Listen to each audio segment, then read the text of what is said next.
Assalamualaikum warahmatullahi wabarakatuh. Tugasan ketiga kami iaitu tugasan persembahan dilakukan secara berkumpulan. Kumpulan kami terdiri daripada 3 orang ahli iaitu saya sendiri, Tayyibah Amni Fakihah binti Nur Hisham dan 2 orang rakan saya iaitu Wan Nur Hazirah binti Wan Nur Afendi dan Wan Nur Maisarah binti Wan Muhammad Ridwan. Dalam video kali ini, kami ingin membuat analisis tentang keutuhan wacana, sumber rujukan dan juga kejelasan yang terdapat dalam penulisan artikel dalam jurnal yang telah kami pilih secara berkumpulan. Di sini kami telah lampirkan muka hadapan jurnal yang telah kami pilih iaitu Jurnal Pendidikan Institut Pendidikan Guru Kampus Perlis. Jurnal ini ditulis oleh Ismail Said pada tahun 2012 di Perlis dan jurnal ini diterbitkan oleh Jabatan Penyelidikan, Inovasi dan Pembangunan Profesionalisme Keguruan Institut Pendidikan Guru Kampus Perlis. Assalamualaikum, saya Wan Nur Hazirah, kelas PM3. Saya akan membentangkan tentang hasil analisis kami tentang keutuhan wacana yang terdapat di dalam artikel yang berjudul Penggunaan Bahasa dalam Kelas Bahasa Arab.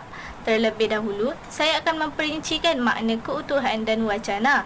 Keutuhan ialah wacana yang baik, mempunyai ciri kesatuan dan pertautan. Manakala wacana ialah himpunan ayat-ayat yang bersinambungan serta mempunyai makna yang jelas. Terdapat 4 aspek keutuhan wacana iaitu aspek semantik, aspek fonologi, aspek leksikal dan aspek gramatikal. Seterusnya, kejelasan dalam penulisan. Kejelasan dalam penulisan ini kita dapat lihat daripada aspek kejelasan ayat dan kejelasan isi. Kejelasan ayat sangat penting untuk memberikan perhatian dalam sesuatu penulisan akademik agar lebih difahami. Manakala kejelasan isi pula penting untuk menyemak semula panjang pendek ayat. Ayat pendek boleh membantu koheren iaitu kesinambungan, sementara ayat panjang membantu kohesi iaitu kekuatan tarikan dalam penulisan akademik. Terdapat 6 aspek penting dalam menghasilkan penulisan yang jelas. Yang pertama ialah susunan dan organisasi idea secara kasar.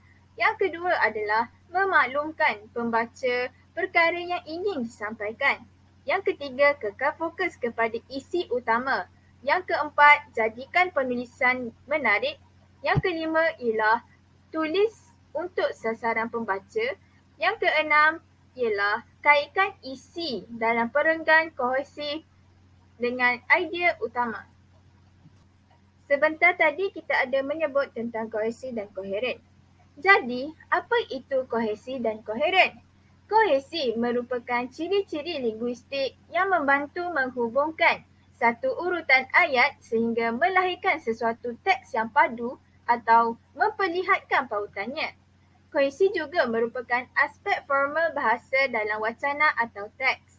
Kohesi yang utuh terhasil melalui jalinan ayat secara berkaitan atau berkesinambungan. Manakala koheren pula merupakan kesinambungan atau keterikatan antara satu ayat dengan yang lain dalam sesebuah wacana supaya dapat dipahami. Menurut Asma Haji Omar 1980 pula, koheren adalah keteraturan fikiran yang dapat dilihat melalui bentuk-bentuk bahasa yang mempamerkan pautan dalam teks. Koheren ini wujud apabila bahagian-bahagian dalam teks itu memperlihatkan logik antara idea-idea. Dengan erti kata lain, koheren dalam wacana sama ada penulisan atau pertuturan menggambarkan pertautan antara idea-idea yang ingin disampaikan oleh penulis atau penutur. Pada muka surat 238 perenggan 4 baris 17 hingga 22 terdapat keutuhan semantik dari segi hubungan semantik di antara bahagian-bahagian wacana, iaitu aspek hubungan sebab dan tujuan. Seperti yang dapat dilihat, tujuan kajian mengenal pasti bilangan perkataan-perkataan bahasa Arab yang digunakan dalam bahasa Melayu adalah disebabkan orang awam tidak menyedari sebahagian perkataan merupakan kata pinjaman bahasa Arab. Kejelasan bagi keutuhan semantik sebentar tadi, perenggan ini mempunyai isi utama iaitu bahasa Arab.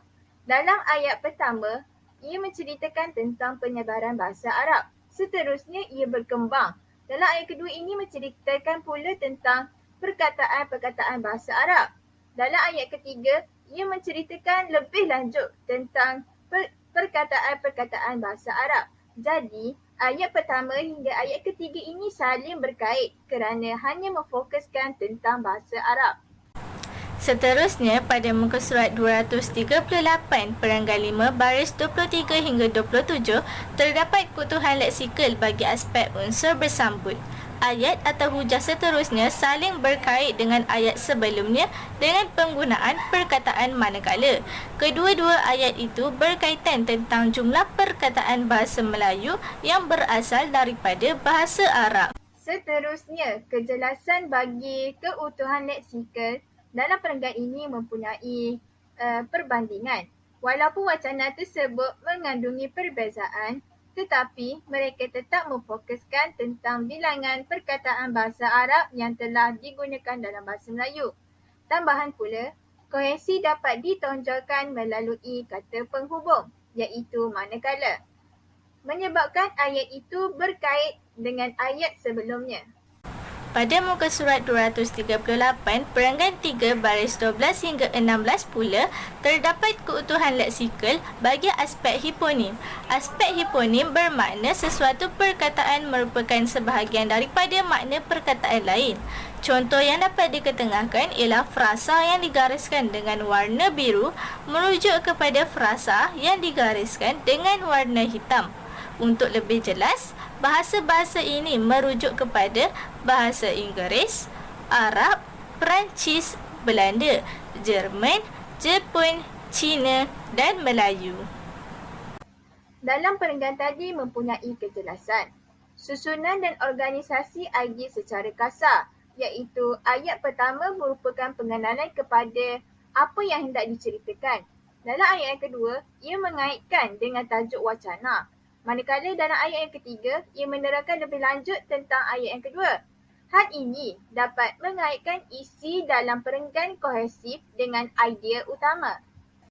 Mengikut baris 6 hingga 19, perenggan 1 muka surat 235 terdapat keutuhan leksikal bagi aspek pengulangan kata yang sama. Pengulangan unsur yang sama di mana setiap perkataan diulang secara penuh tanpa melakukan sebarang perubahan. Berdasarkan wacana tersebut, perkataan bahasa kerap diulang jelas membuktikan ia merupakan aspek pengulangan kata yang sama. Daripada pengulangan kata bahasa tadi, ini menunjukkan setiap ayat dalam wacana sering berkait dan setiap ayat selepasnya akan menerangkan lebih jelas kepada ayat yang sebelumnya. Hal ini dapat membantu kohesi dalam penulisan akademik. Akhir sekali, pada muka surat 236 perenggan 2 baris 3 hingga 10 terdapat keutuhan gramatikal bagi aspek kata hubung. Kata hubung tetapi digunakan bagi menghubungkan di antara ayat dengan ayat. Kejelasan bagi perenggan terakhir yang mengandungi keutuhan gramatikal, perenggan ini memaklumkan pembaca perkara yang ingin disampaikan dengan jelas, di mana wacana di atas sebenarnya ingin memfokuskan tentang penggunaan bahasa Arab dalam pengajaran sahaja. Isi sokong hanya memanjangkan dan memberi idea yang lebih logik bagi menyokong lagi idea utama. Berdasarkan artikel dalam jurnal yang telah kami pilih, kami dapati beberapa sumber rujukan yang digunakan untuk menulis artikel tersebut. Kebanyakan rujukan yang diambil adalah daripada buku. Di sini kami telah senaraikan beberapa sumber rujukan yang digunakan oleh penulis artikel untuk menulis artikel dalam rujukan tersebut. Antara sumber rujukannya ialah buku tentang kajian penguasaan penulisan Bahasa Arab Pelajar Sekolah Menengah Jurnal Pendidikan. Buku ini ditulis oleh beberapa orang penulis iaitu Hasan Basri Awang Maddahan, Jasim Ali Jasim, Haji Mat Taib bin Pa dan Jamilah Muhammad Saleh pada tahun 2002 di Kuala Lumpur. Buku ini telah diterbitkan di Universiti Malaya. Sumber rujukan buku yang seterusnya digunakan ialah buku yang bertajuk Pengajaran Bahasa Arab untuk tujuan khusus satu pandangan awal. Buku ini juga telah ditulis oleh Hasan Basri Awang Maddahan pada tahun 2005 di Kuala Lumpur dan telah diterbitkan oleh Universiti Malaya. Buku seterusnya yang digunakan sebagai rujukan ialah buku Kursus Bahasa Arab yang ditulis oleh Ishaq Muhammad Rejab pada tahun 2003 di Kuala Lumpur. Buku ini telah diterbitkan oleh Yayasan Dakwah Islamiah Malaysia. Buku yang seterusnya ialah Al-Faraid edisi kelima, telah ditulis oleh J.G. Hava dan S.J. pada tahun 1982 di Beirut. Buku ini telah diterbitkan oleh Dar Al-Mashriq. Dan buku yang terakhir yang kami senaraikan di sini ialah buku tentang pelajaran tata bahasa Arab yang telah ditulis oleh Josul Soyub pada tahun 1978 di Jakarta. Buku ini diterbitkan oleh penerbit Bulan Bintang.